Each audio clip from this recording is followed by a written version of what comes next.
You just got your asses whipped by a bunch of goddamn nerds. Nerds!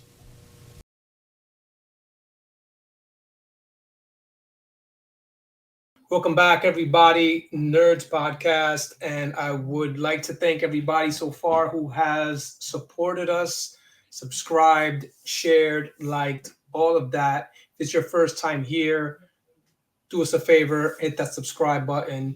And again, want to thank everybody for all the support so far. Today we are talking about Wednesday. Netflix has the second season of Wednesday, the series, the character from the Addams Family. And while I'm watching the series, I'm thinking, wow, they chose Wednesday. Usually it's the Addams Family. There's been 2 movies, there's been a show, there's been animated movies as well, and it's always the Addams Family. But this show was centered on Wednesday, played by Jenna Ortega, and pretty good series. Second series was pretty good. Started off a little kind of bumpy. The first one was great. I don't find anybody who didn't like it. First season was pretty good. It was really good. This one, to me, got off to a rocky start. But then Netflix this year, they're going with these 2-parters. They're taking a break between parts of seasons. So Wednesday came out early. First 4 episodes came out early August. They finished September 5th. No, I'm sorry, September 3rd. They released the second part of the second season. Stranger Things is doing that as well. I feel like, been waiting forever for Stranger Things.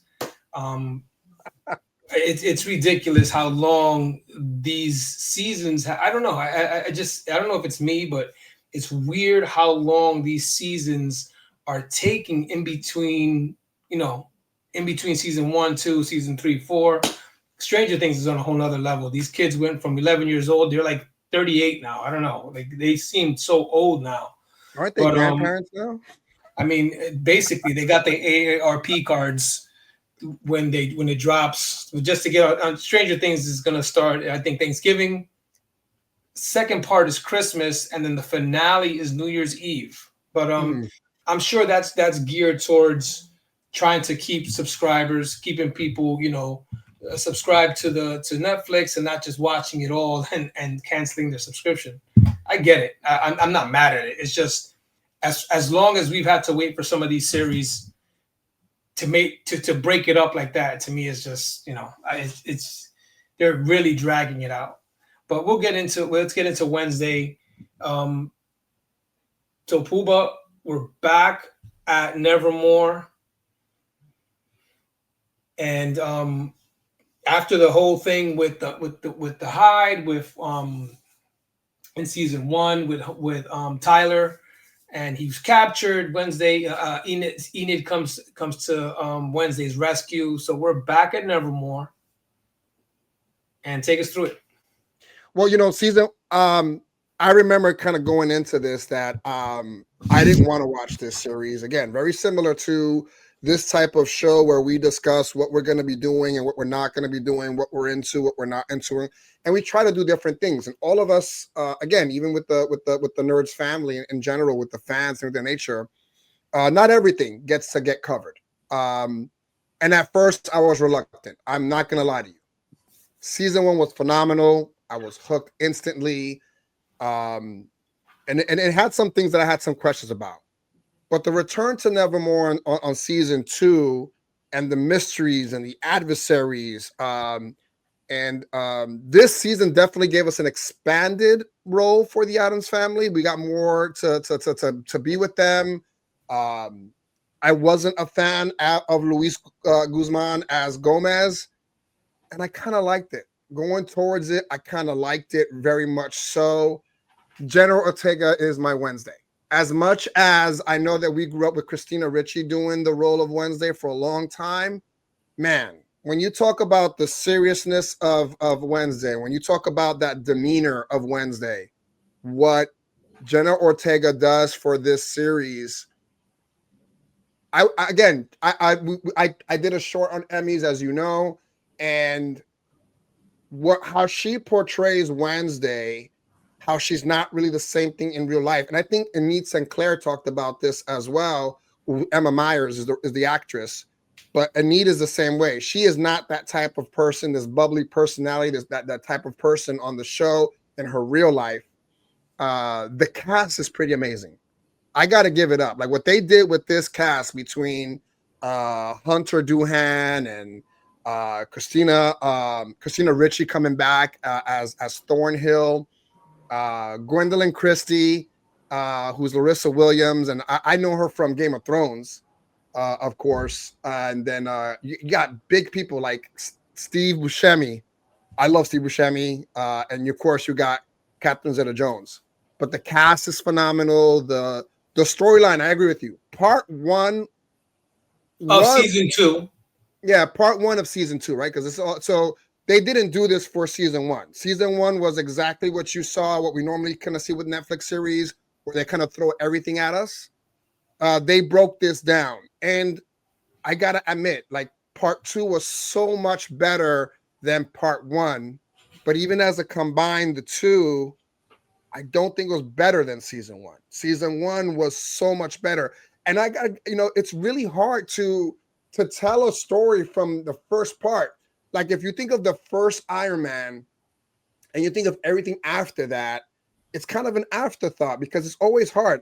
Hulk in the Marvel series, Hulk, the first movie within the MCU movie, again, I like that movie, but again, some of the things people say, oh, it's a slow, but because you have to tell the story. Wednesday off the bat was phenomenal, season 1. Season 2, and I don't know, maybe because we didn't focus on Wednesday so much like we did in season 1. And there was a lot of subplots in season 2 between the Lewis program, the Isaac Knight story, which is Slurp, the betrayal of Tyler, the whole, psychic powers getting lost for Wednesday. What I enjoyed the most out of season 2 is how the family really stood by each other. I can't tell you how joyful I was to see the Addams family as a total on Wednesday versus Wednesday by herself.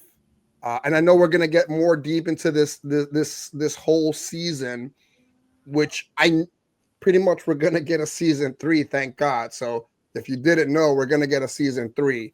But everything from Ajax with the Medusa hair to Bianca and her eyes and the way she looks and the siren song. I loved it all. And give a shout out to Pugsley, man. I know Pugsley doesn't get much love, but I liked Pugsley. Pugsley was actually one of my favorites because we all need a friend and we all understood him feeling by himself. But no, the storylines, I think there was too many subplots going on in season 2. And that's what kind of gave me a downer because I'm trying to follow. It felt a little bit like how Game of Thrones had a lot of subplots going on at the same time, and you're just trying to figure it all out at the same time. I think season 2 gave us too many subplots, and that's where I lost a little bit of the lackluster. But as a whole season, the season is definitely watchable. It's rewatchable, in my opinion. But I think season 1 gave us such a high note that season 2 couldn't catch up to that. Like you left on such a great high note. But let's get into this, and we could break this down as nerds do, and let's have the conversation. Please comment. Please let's have this discussion because the one thing that what happens with great shows like this, if we don't give the props and the love to shows of this nature, they die out, and nobody wants to do them again. So I want to get into this because this is something that I didn't know I was going to be passionate about, and now I am. So just so everybody understands, it's broken up into 2 parts. The part 1 is basically its own story. Like Booba said, it's Lois, and right, Lois is not a person, but it's an acronym for like a program that they had Long-term going on. outcast integration study.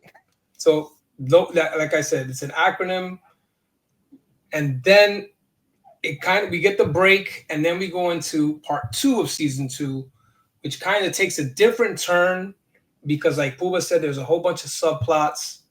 So when he mentioned Slurp, what happens is Pugsley finds finds a zombie and decides to keep it.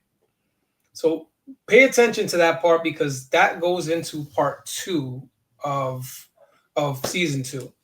And like he shouted out the actors, Jenna Ortega, spot on for Wednesday. That's what we've known Wednesday growing up. In the movies with Raul Julia and Angelica Houston, and now we see her portrayal of it. And then, of course, the original, well, not the original, I'm sorry, the first time played in the movie by Christina Ricci. She's also in Wednesday. And Tim Burton has used her before in a movie called Sleepy Hollow. I don't know if anybody is familiar with that. Not really a popular movie. I enjoyed the movie, but yeah, he's also worked with her on Sleepy Hollow. But to get back to the season, we have Tyler again. We find him. He's in confinement. Like he's locked away. Because we know that he's up, can't let me out. We know that he's a Hyde, and he's also, we'll say hello to him again because he played Muse in Daredevil. Did not know that, didn't put that together because I watched Wednesday. I didn't see Wednesday just for the show. I had seen Wednesday when it came out initially, the first season. So knew about the second season. We decided to cover it, and so. And now you say that the part 1 was kind of slow, didn't really have you amped up for the series. You're kind of just going through the motions, kind of like I'm going through the motions with Alien Earth. So part 2. No, part 2 was phenomenal. You get what you think could possibly be the death of Wednesday. We get the show, and I said this: if I'm ever in a coma, please put my hands like this. I thought that was so cool. I thought that's so cool. And then Gomez walks in, my little cadaver. Those little things that how Gomez talks about Wednesday. If you pay attention to the words, like it's so loving but so macabre at the same time. It's really enjoyable to hear Gomez how he talks to his wife, how he talks to his kids. I mean, shout out to Gomez. Like Gomez is a pretty good dad. Like even him hanging out with Pugsley afterwards. But yeah, we start off part 2 with Wednesday, of course, in a coma. She got thrown out the window from the Hyde with the whole breakout. I did like that scene. I did like the breakout scene at the end of part 1, and we get to part 2 where we kind of hit a reset button for Wednesday, in my opinion. Where she had to understand, 1, I don't have my psychic powers. 2, I still have this problem to solve because I think she felt a little responsible for the whole breakout. Even though in that thing, they talk about the hospital and they talk about, I forget the number now, but I want to say it was like 45 people got out and 42 of them got caught. The zombie, Tyler, who's a Hyde, and his mother was a Hyde, which was the most shocking part, of course, because I thought that was Wednesday's aunt. Yes, that was a good twist. That was a good twist there. I thought it was her aunt, and when I found out that it's actually his mom, I was like, oh, that's his mom, not the aunt. And I wanted it to be the aunt. I really did want it to be the aunt. Well, they kind of lead you that way so you can believe that it's the aunt. 100%. We get the whole thing with Isaac Knight, the zombie Slurp, and his transformation. Again, I love when I see new things. I never thought that I would see, because a zombie eats brains And the ideology behind the brain eating is that they turn more human. They get back to their human selves by eating the brains. Never seen that before. I like the ideology. I do like the fact that that's different. You know, and again, with the whole subplots thing, but the focus, of course, is going to be on Wednesday, coming out of her coma, going back into her detective mode, in a sense, to trying to figure all this out. Because at the tail end of it, all of this season was about Enid not dying. And because she had that premonition about her dying, and that's where we were going down the route. To change it for an Adams to die. And then you're wondering, and you're picking about Wednesday, you're talking about Pugsley, you're talking about Gomez, you're talking about the Adams family, someone's going to die. That's where they got me more involved, right? And I think those are towards the last episodes when they went towards that. And I enjoyed that part. I enjoyed the fact that there's going to be an Adams dying, because I'm like, where the hell is Fester? Is Fester going to die? And it can't be Grandmama because she's not an Adams. No, she's a Frump. Right. And so, you know, you think about these things, and it's that particular major plot of it all was way more interesting than all the subplots. And that's where my focus was. And I'll say this, like I said, season 2 was not as good as season 1, because I think season 1 had a major plot, right? Who the Hyde was. We're chasing after the Hyde. Now we have Hyde. Now we have Lois. Now we have Isaac Knight. And then we have the new principal, Dort. And what's he scheming up to? Then I'm worrying about Bianca's mom, and I didn't get the whole Bianca's mom thing until the end.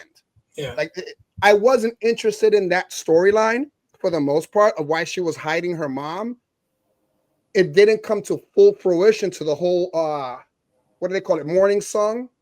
Yeah. To the whole morning song plot. I just wasn't interested in the morning song plot. I know they showed him at the tiki bar, things of that nature. But and I'm all over the place with this, guys. I apologize if I'm not doing this in order. No, but you're all over the place because part 2 is in essence all over the place as well. It's tough to keep it's tough to keep it in order because it kind of is all over the place. Look, like you said, the premonition with her seeing Enid dying. And no, that's not the case now, because then she saw another. It's kind of like messing with the timeline. Something was affected that changed her premonition to, oh, it's not Enid anymore, it's an Adams. And then let's talk about the part where, and this is where I think, and they're too young. They're very young. They're kids to us. But Jenna Ortega and Emma Myers, there's an instance where they have to swap roles. One of the best parts, man. One of the best parts. That showed how good they really are. Like, I really was like, okay, wow. I was impressed. I was impressed that they were able to both take on each other's role. Kudos to them, because that was a good part of part 2. Killed it. Yeah, and killed it. Very good part of part 2. Like when Enid goes in, and again, it's supposed to be Jenna Ortega or Wednesday inside her. And she walks in, she goes, "Mother." She goes, she says mom or something like that. I forget what she said. She called her mom. Yeah. And then those small things that, and again, the way Catherine Zeta-Jones played that off as well, saying there's something in your eyes that I can see and things of that nature. I mean, the dinner scene was kind of rough to watch. And yeah. I know you're a big fan of Rats, so. Oh yeah, that must have been tough for you. Love them, yeah. So I just wanted to highlight that part because they did. I thought they nailed it. Both of them, they did extremely well. And again, they're very young, so you could tell they have long careers ahead of them. Fun fact: Jenna Ortega, as a little kid, was in Iron Man 3. So, and why she says she'll never do a Marvel movie, because she said, I already did that. I had lines and they took them out. So she's not really a fan, I guess, of Marvel. But there was a whole bunch of new characters in this season. Agnes, which is she was red. She was the redhead. She had the ability to make herself invisible. She was creepy looking. She was creepy looking. Her eyes seemed really big to me. I don't know. I don't know. Maybe that's I don't. I liked Agnes. I did like Agnes. I liked her too. Yeah, I liked her too. Steve Buscemi, like you said. But yeah, it was great. You know, like I say this all the time. No, I sound like a broken record. Every season does not deserve a second season, and I think we fall into that trap because it's popular and it was a hit. They think people want more, but sometimes, you know, let's choose quality over quantity and not just say, okay, let's bring out a season 2 just because everybody loves season 1. Let's make sure it's a good story.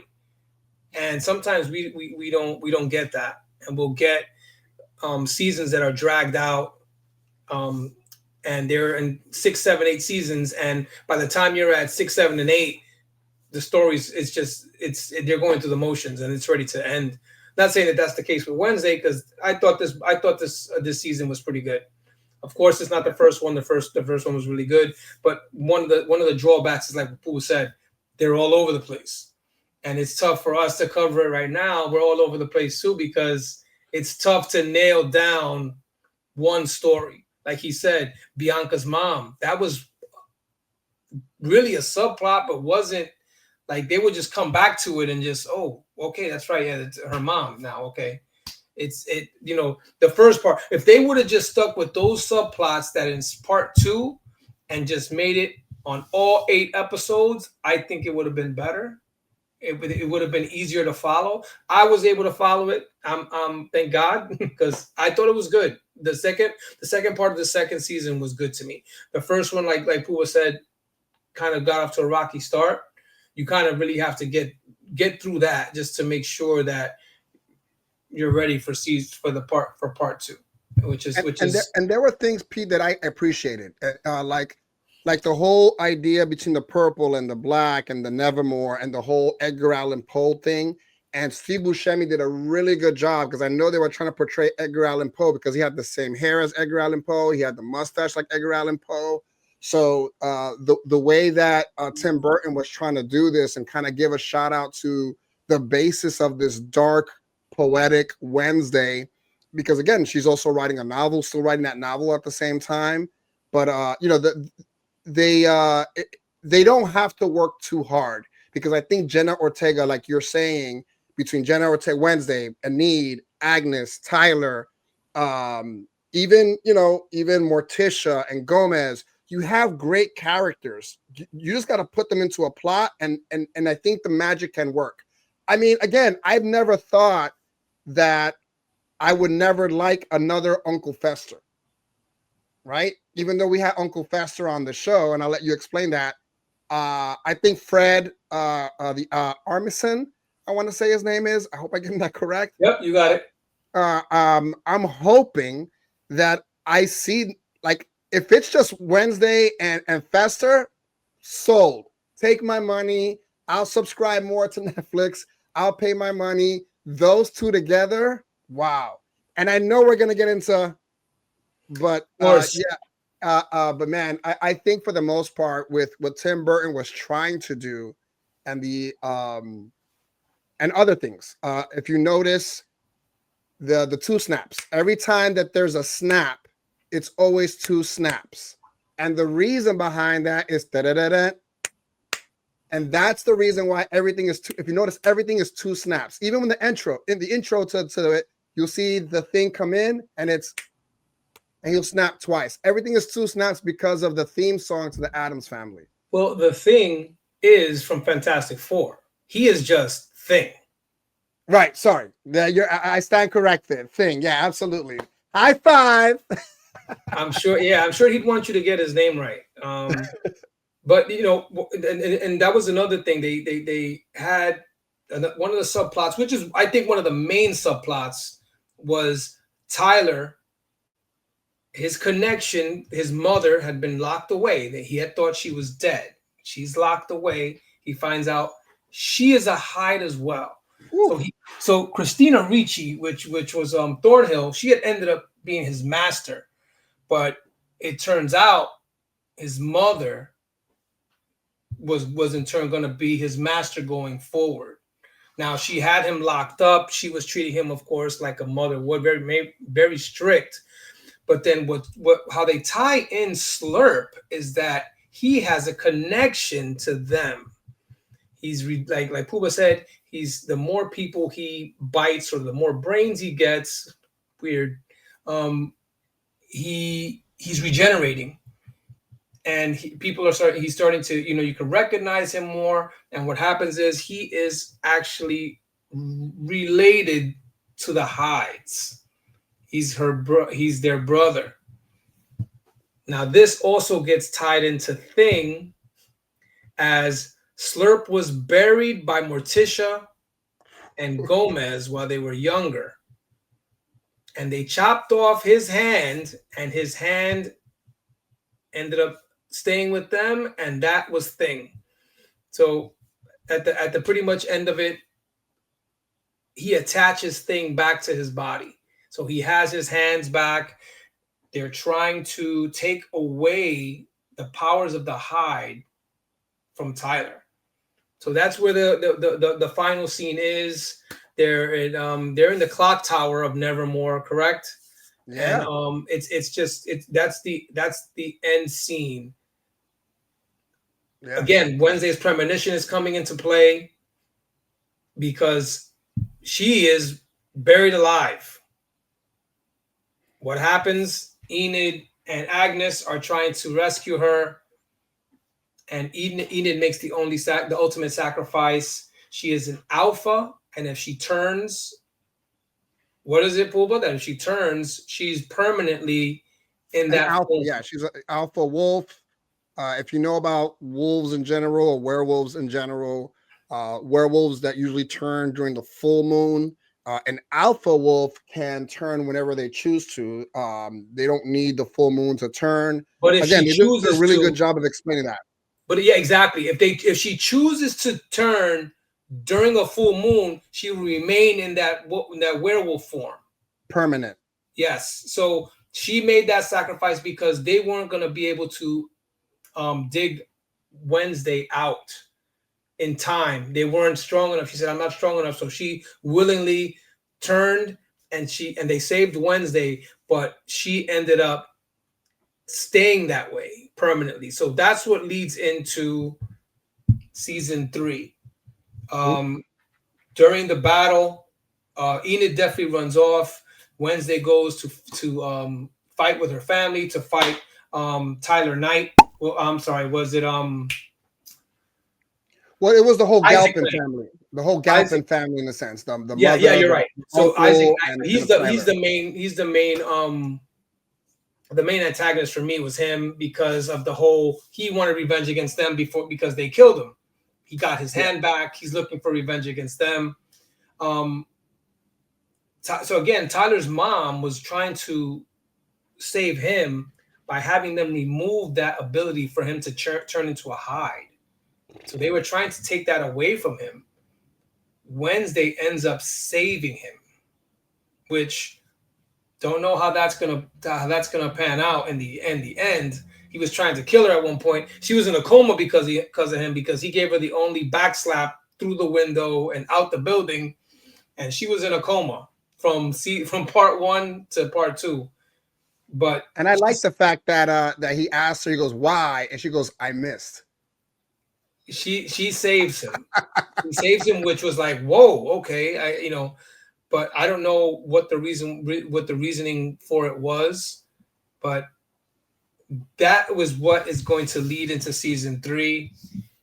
Wednesday has a mission. She's looking to find Enid, but there was also who was the character who ended up, she's a new character who ended up kind of taking Tyler under her wing. The music teacher. Man. Again, so many characters. Forgive me for not remembering definitely. them all. Was it Capri? Yes. Played by Billy Piper. Who's also a musician, by the way. So she takes him under her wing. He has, his mother there was an awesome scene between him and his mom. We won't get to. We'll let you see that just so we don't spoil that. And Tyler's basically alone again, and his dad is killed in the first part, and we haven't even touched on the crows. Oof. Which was that was what do they call them again? The people that can control birds. I forget. But the crow with the eyeball reminds me of the the eyeball from Alien Earth. Yeah, the way it looked. Those are some very cool scenes though. When the birds attacked in season 2, part 1, when the birds attacked the whole school, I thought that was fine. I did have a jump scare. And I want to admit that I jumped back when the crows jumped out of Galpin, the ex-officer. Yeah, and they flew out of his mouth. Yeah, yo, I jumped back. I'm not gonna lie, I got a good jump scare out of that because I didn't expect that. Because when she went into the mouth, and again, like I said, this it has great subplots. It's just all at once, right? And it's all at once. It smashes it in there, which I think takes away from the big plot. But the whole Raven thing was, I enjoyed that part. That is part 1 though. Again, part 1, but it's part of season 2 in the sense of it all, because they end, and I don't know if it's gonna happen again, but they end the season with that bird flying out. Yeah. So whatever happened in part 1 matters somehow in part 2. I don't know what that's gonna look like for season 3. Like I said, the one thing that I'm looking for is the uncle and the niece that are gonna be together, because Fester está un poquito loco. Like, he's a little crazy, man, and I love Fester. A little, but you know what I did enjoy, and I didn't like it at first, the way Grandmama attacked Gomez and was like, "Yo, you have no powers at all. You're not even an outcast." And again, this is my favorite part of season 2, is when Wednesday backed up her family. When she was like, "Yeah, no, I'm not going to visit you because of the way you're talking about my dad." I really, really enjoyed that part. Because like I said, the one thing that I always loved about the Addams family, if I could mimic anything within family and friends, is that they were tighter than anything else. I even remember the lemonade stand that they put together in the movies. And I've always enjoyed the camaraderie. Like, the same way Wednesday says, no one can hurt Pugsley but me. So it's great to see that at the end. And I love the fact that her new spiritual, what they call it, my spiritual something, the person that the spiritual guide. Yeah. Professor Director Weems, or Larissa Weems, and how she said no one wants to sign up for this. No one wants to sign up for this, but the opportunity to annoy the hell out of you, I had to jump in on this one. And they were distant cousins. Yeah, and you see that there were some ties with Morticia and the school when she was younger. They brought that up. Again, is it worth the watch? I would say yes. Again, just for the parts that we discussed, the acting is phenomenal. And it's funny that you bring up the acting. It's funny that I bring up the acting because I read an article and they're talking about Titans and the guy who played Red Hood, and they were just destroying him. Like his. Just, I guess the reviews on him weren't very flattering, but this is definitely different. I think everybody brings their A game. Everybody here. I mean, and again, we got veterans here like Luis Guzman, we got Catherine Zeta-Jones, Christina Ricci, and the up and comers like Jenna Ortega, Emma Myers. I'm sorry, as far as the veterans, I can't forget about Steve Buscemi, because he's been around forever. But yeah, even Gwendolyn Christie, man. I mean, the role that she played in Game of Thrones was crazily good. Yes. So yeah, I gotta listen, the cast is up awesome. There, man. Yeah, the cast is up there. Again, I'll keep mentioning Game of Thrones because when I look at Gwendolyn Christie, it's hard to look past her role on Game of Thrones because it was so major, in my opinion. But how that cast was put together, man, they did a great job. But who doesn't want to work with Tim Burton? Like That's again, good. the way you're mentioning all these actors, you could put all these actors together, and if the direction is horrible, it's not going to go anywhere. The fact that Tim Burton, who worked with most of these actors previously as well, you are a staple for directors who continue to work with the same actors because they know what they get and they'll work with those people consistently versus people they don't know what they're going to get. But we got some no-name people as well, like this the Agnes Demille, the one that play the Evie, who plays Agnes. All these people, all these newcomer people. Again, I've never seen the guy that plays Isaac Knight anywhere. I don't know it off the top of my head, and if it did, Pugsley's new for me as well. Like if you look up Isaac, I think his name Ordonez. If you look him up, the first thing that comes up is Wednesday. Well, it's good. It's good that there's a mix of the old school and the new school, and you need that because you're in a school. The setting is a school of kids, so you definitely need these young actors who all did amazing, and we see Pugsley grow up from season 1 to season 2. Like, it looks so different. Yes, and you can hear his voice changed. That's what happens when you have kids working on a series, and the next series they had a growth spurt and their voice changed and everything. And it's like, look, he's completely different, but he also had more. He was more involved in this story as well. Yeah. Final thoughts on Wednesday, Paul? While I wasn't the biggest fan, like if Wednesday season 1 was a solid 8.5 for me, this one felt like to a 7 in the sense of a scale of 1 to 10 for me as a season 2. I don't want them to break this apart now. Like if they do another season 3, give me the whole thing. Don't break it apart and try to extend me Netflix. Don't do this to me. Like if you're gonna give me Wednesday, the success that you had on season 1, continue it. I don't need the contract with Wendy's to extend this much longer than what it is. Don't put it out in September. Give it to me in October. Give it to me during the Halloween season. I can't stress enough. Fester's crazy butt with Wednesday and Thing. I love it. Give me the Addams Family, a unit that's not divided. And I love the fact that they called it out on the show. Like the way that Weems said, the reason why you're not getting the stuff that you need, it's your beef with your mom. Figure it out. Fix it. And I'll tell that to people in the world. If you have beef with your family, fix it, address it, do it. Life is too short not to do that. And the ending from it gave me a fulfillment. And I know we talked kind of offline off this, and I was like, oh, I'm not sure if I'm liking these seasons. Thank God for the last 2 episodes. It saved it for me. And it was phenomenal. Keep minimal subplots, keep the main plot going. And still give me this cast in little bits. Keep the triangle together between Wednesday, Anid, and Agnes. Keep that triangle together for me, and move on forward from it. And I can't wait to see what happens next. And I think Jenna Ortega is Wednesday. And if you're not going to do a season 3, put it into a movie. Put it into a movie. If it's not Netflix, put it into the theaters. I'll go watch it. But this was enjoyable. I had to push through the first 2 episodes of part 2, but it was enjoyable. And I can't wait to see what happens next.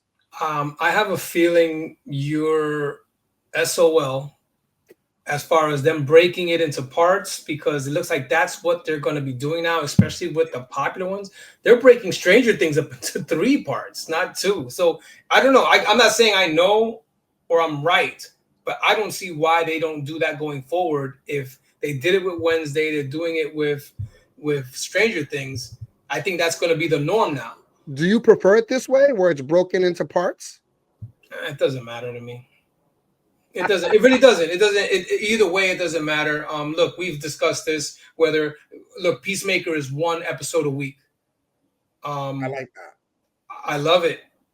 This is the first time I've seen something like this. As far as here's part 1, and then a month later we're going to give you part 2. I mean, what's the difference between a regular show like The Walking Dead when they take their holiday break? actually, this was the holiday break is longer than this. This was only a month. They end in what Yeah. in October or November, and then they don't come back to like February. So I don't. This doesn't bother me either way. I look at it as much as we don't like it, or if we don't like it, like you say, you don't like it. It doesn't matter what we think. Is they're gonna do what they feel is gonna keep people subscribed, and that's that. I just have a feeling on that. We'll see as time goes on if I'm wrong, but Netflix, I believe that's the format they're going to keep because they used to dump everything all in once. Here's the entire series, but then they saw other streaming services. Oh, no, we're going to do this once a week, or here's 3 episodes to start it, then once a week, and then here's 2 for the finale. Netflix was the only one to really give you the whole series in one shot. But I mean, guess who was the first to really do that? Was Spider-Man, the Spider-Man Neighborhood Spider-Man one, the animated one? No. They were giving us 2, 3, and 3, something like that. Yeah. But anyway, this was I liked it. I did. I don't feel like I'm wasting my time. So what do you give in a scale of 1 to 10? What did you give season 2? 8.5. Wow, you're way more generous than me. Again, look how it finished. Look how it finished. It finished strong. No, it finished strong. It finished strong. I'll give you that. It finished definitely strong. But I look at it as an entire season. Yeah, the final 2 episodes for me were a solid 8. The rest of it was like a 6 for me, which is why I kind of give it a 7 in a sense. But at the end of the day, it's not a bad show. Like, you know, it's. I don't think it's bad at all. I've seen some really bad shows and stopped watching shows because of it, but the transformation of what they've done so far. You know, I mean, the Addams family is like almost 70 years old. Like the stories came out like in 1933, right? So you're thinking about a storyline that was out of the New Yorker. Like that's an old publishing thing that people had to watch or read it, and to have it come this far back and to even make it relevant within families, within self-discovery and things of that nature, that you could go dive deeper into that. At the tail end of it, I'll enjoy this expansion of Addams Family. I really do enjoy it, and I again, like I said, because of the ending, I am excited about season 3. The ending is a great way to lead. It's one of the better lead-ins that I've seen to another season. It's Netflix. It's a popular show. It's Tim Burton. It's most likely going to get a season 3, especially the way it ended. But this is our, look, we watched Wednesday, something that people didn't want to cover. And look. I enjoyed it. And I got to thank you, Pete, a shout out to you, because you said you need to watch this, and I did. And you're right. It's not Alien Earth, but it's I enjoyed it. And I want to thank you for that. So if this gets an 8.5, think what Alien Earth is going to get. So thank you guys again. If you like what we're doing, please hit that subscribe button. For Puba, for myself, we will return. The worst episode ever.